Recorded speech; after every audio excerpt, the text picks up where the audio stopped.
The play axis refers to the slider at the bottom of a chart that provides an animation element to the chart and shows typically over time how various metrics are behaving.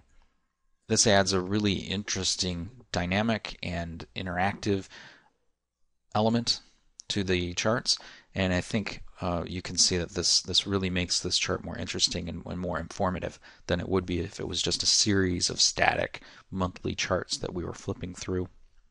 So before we walk through how to design this, let's just talk about the different elements and how to select the right attributes and metrics in order to make this chart really pop. So let me put that in reading mode and let's look at this. So the first choice we need to make when designing a chart like this is what to put on the play axis. We usually will be choosing something related to time because our brains always are kind of thinking, how are things changing over time? But you could use something else on the play axis if you want. But in this example, we'll use the months of the year and we'll look at this chart over the span of 1 year. The next decision that we'll make, since this is a bubble chart, is what are the bubbles going to be? These are entities, in this case airlines or carriers. That's very typical for this kind of a chart.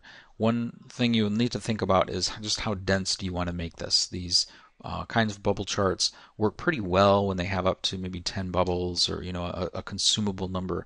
If you have hundreds of them on the chart, you may find that it's a little bit harder to read and your users don't find it as useful as it might be if you put just the most important things on the chart. So give that some consideration.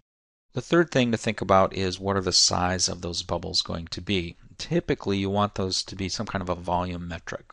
In this case, we're going to use the number of flights that the airline flew in that particular month. So Southwest had a lot of flights.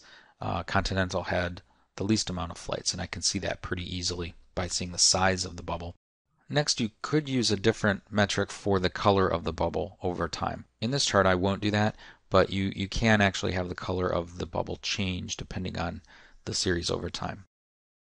And then the last things you need to think about are what metrics should you put on the x-axis and what metrics should you put on the y-axis. And I'll give you a couple of guidelines. On the x-axis, you really want that to be some measure that is cumulative over the span of the slider. So I'm using the year-to-date flights. The year-to-date flights always goes up over time. So it begins at a small number and it ends at a big number. If you choose something that goes up and down, what you will have is bubbles that are just kind of zigzagging back and forth like UFOs in the sky.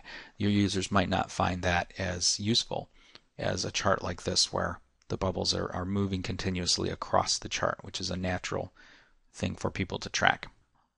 For the y-axis, you would typically want to choose some metric that can have variability both up and down. As you can see, these bubbles are bouncing up and down a little bit along one axis.